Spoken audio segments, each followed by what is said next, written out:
Hi friends, ಹೇಗಿದ್ರೆ ಎಲ್ಲರೂ? ಇವತ್ತು ತಮ್ಮನಲ್ಲಿ ನೋಡಿದಿರಲ್ಲ, ಕೋಳಿ ಕಾಳಿನ ಗೊಜ್ಜು. ಬನ್ನಿ ಹೇಗೆ ಮಾಡೋದಂತ ನೋಡೋಣ. ಅದಕ್ಕೂ ಮುಂಚೆ ನನ್ನ ಚಾನಲ್ನ ಸಬ್ಸ್ಕ್ರೈಬ್ ಮಾಡ್ಕೊಳ್ಳಿ, ಲೈಕ್ ಮಾಡಿ, ಶೇರ್ ಮಾಡಿ. ತುಂಬ ಜನ ನೋಡ್ತಾ ಇದ್ದೀರಾ, ಸ್ಕಿಪ್ ಮಾಡ್ತೀರಾ, ಹಾಗಾದರೆ ಸ್ಕಿಪ್ ಮಾಡಬೇಡಿ. ಮೊದಲು ಈ ರೀತಿ ಕೋಳಿ ಕಾಳನ್ನ ತೊಗೊಂಡ್ಬಂದು ಸೌದೆ ಒಲೆಯಲ್ಲಿ ಈ ರೀತಿ ಸುಟ್ಕೋಬೇಕು. ನೀಟಾಗಿ ಒಂದು ಸ್ವಲ್ಪ ಸುಟ್ಕೊಂಡು ಈ ರೀತಿ ಎಲ್ಲ ಸಿಪ್ಪೆ ಎಲ್ಲ ಬೀಸ್ಬಿಡ್ಬೇಕು. ಮೇಲೆ ಇರೋ ಸ್ಕಿನ್ನೆಲ್ಲ ತೆಗೆದುಬಿಡ್ಬೇಕು ನೀಟಾಗಿ. ಒಂದೊಂದಾಗಿ ಈ ರೀತಿ ಸುಟ್ಕೊಂಡು ತಗೊಂಡ್ಮೇಲೆ ಒಂದು 4-5 ಸಲ ನೀರು ಹಾಕಿ ತೊಳಿಬೇಕು. ಇಲ್ಲಾಂದರೆ ಅದೆಲ್ಲ ಬೂದಿ ಎಲ್ಲ ಅಂಟ್ಕೊಂಡಿರ್ತಲ್ಲ, ಕೈ ಆಗಿರುತ್ತೆ. ತೊಳ್ಕೊಂಡ್ಮೇಲೆ ಈ ರೀತಿ ಅರಿಶಿನ ಉಪ್ಪನ್ನ ಹಾಕಿ ಆ ರೀತಿ ಎಲ್ಲ ಕಲಿಸಿ ಒಂದೊಂದು ಪೀಸ್ನೆಲ್ಲ ಅರಿಶಿನ ಉಪ್ಪು ಇಳಿಸ್ಕೇಸಿ 1-2 ಗಂಟೆ ಹಾಗೆ ಬಿಡಬೇಕು. ಆಮೇಲೆ ಉಳ್ಳಾಗಡ್ಡೆ, ಧನಿಯಾಲು, ಜೀರಿಗೆ, ಟೊಮೆಟೊ, ಬೆಳ್ಳುಳ್ಳಿ,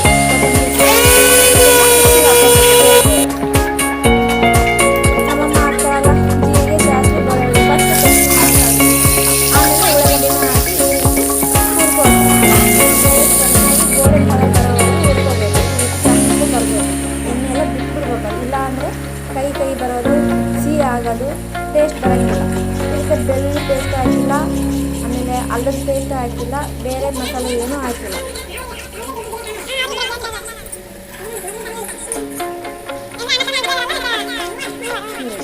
ಅಲ್ಲ ಒಮ್ಮೆ ಏನು ಹೇಳಕತ್ತ, ನಾನು ವಾಲ್ನೆಲ್ಲ ತೆಗೆದುಬಿಟ್ಟಿದ್ದೆ, ಅದಕ್ಕೆ ಕಚ್ಚಿ ಬರಕತ್ತೀನಿ. ಸ್ಕಿಪ್ ಮಾಡಲಿ ನೋಡಿ. ಆದರೆ ಈ ಗೊಜ್ಜು ಮಾತ್ರ ಭಾಳ ರುಚಿಯಾಗಿರುತ್ತೆ. ನಮ್ಮ ಕಡೆ ಇದೆಲ್ಲ ಫೇಮಸ್. ನನ್ನ ಮಕ್ಕಳಿಗೆ ಈ ಅಡುಗೆ ಅಂದರೆ ಭಾಳ ಇಷ್ಟ. ಚಿಕನ್ನು ಇಷ್ಟಪಡೋಂಗಿಲ್ಲ, ಚಿಕನ್ ಕಾಲು ಮಾತ್ರ ಭಾಳ ಇಷ್ಟಪಡ್ತಾರೆ. ಚಿಕನ್ನು ಆಮೇಲೆ ಹಾಕಿ ಉಳಿದಿರೋ ಮಸಾಲೆ ಉಳ್ಳಾಗಡ್ಡೆ ಎಲ್ಲ ಇರ್ತವೆ, ಇದಕ್ಕೆಲ್ಲ ನೀರು ಥರ ಹುರ್ಕೋಬೇಕು. ಹುರ್ಕೊಂಡು ಕಲಿಸಿ 2 ನಿಮಿಷ ಸಾಕು ಮುಚ್ಚಿಟ್ಕೋಬೇಕು.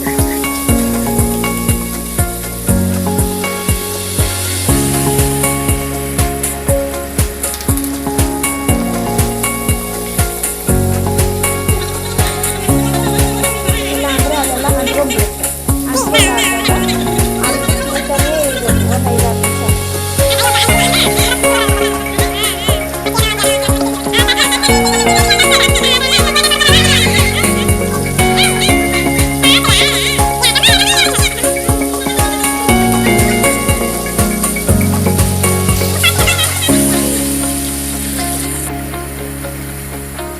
ಒಂದು 2 ನಿಮಿಷ ಬಿಟ್ಟೋದಕ್ಕೆ ಅದು ಆ ರೀತಿ ಅಂಟ್ಕೊಂಡ್ಬಿಟ್ಟಿದೆ. ಆಗ ಅಂಟ್ಕೋಬಾರ್ದು, ಇಲ್ಲಾಂದರೆ ಇಸ ಆಗಿಬಿಡ್ತೈತಿ. ಈಗ ಖಾರ ಹಾಕಿ ಆಲೇ ಸ್ವಲ್ಪ ಉಪ್ಪು ಅರಿಶಿನ ಹಾಕಿ ಕಲಿಸಿರ್ತೀವಲ್ಲ, ನಾವು ಉಪ್ಪು ಏನು ಹಾಕಿಲ್ಲ. ಅಮ್ಮ ಖಾರ ಅಷ್ಟೇ ಹಾಕಿ ತಿರುಗ್ತಾ ಇದ್ದಾಳೆ. ಇದನ್ನ ಕೂಡ ಬೇಸ್ ಚೆನ್ನಾಗಿ ತಿರುಕೋಬೇಕು. ಈಗ ಟೊಮೆಟೊ ಹಣ್ಣಿನ ಗೊಜ್ಜು, ಇದಕ್ಕೆ ಕೊತ್ತಂಬರಿ, ಬೆಳ್ಳುಳ್ಳಿ ಹಾಕಿದ್ವಿ. ಇದನ್ನು ಕೂಡ ಅದಕ್ಕೆ ಹಿಡಿಯೋ ಥರ ಚೆನ್ನಾಗಿ ತಿರ್ಕೋಬೇಕು.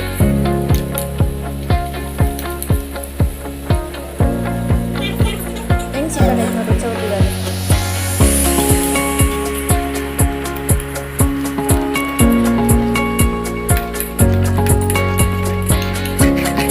ಜಾಸ್ತಿ ನೀರೆಲ್ಲ ಹಾಕಬಾರ್ದು, ಸ್ವಲ್ಪ ನೀರನ್ನ ಕುದಿಸ್ಕೋಬೇಕು. ಸ್ವಲ್ಪ ಬಿಟ್ಟು ಹಾಕಬೇಕು. ಈ ರೀತಿ ಎಣ್ಣೆ ಎಲ್ಲ ಬಿಟ್ಕೋಬೇಕು. ಬಿಟ್ಕೊಂಡ್ಮೇಲೆ ಈ ರೀತಿ ಎಲ್ಲ ತಿಳ್ಕೊಂಡು ಮತ್ತೆ ಒಂದು 2 ನಿಮಿಷ ಕಾಳು ಮುಚ್ಚಿಟ್ಕೋಬೇಕು. ಆಮೇಲೆ ಸ್ವಲ್ಪ ನೀರು ಹಾಕ್ಬೇಕು.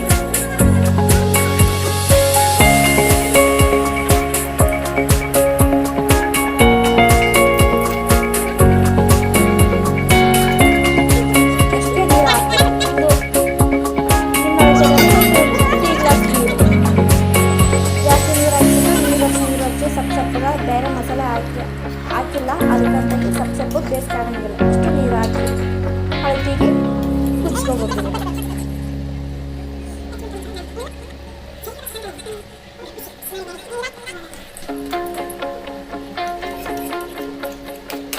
ಅಮ್ಮ ಎಷ್ಟು ನೀಟಾಗಿ ಮಾಡ್ತಾವಲ್ಲ ನನಗೆ.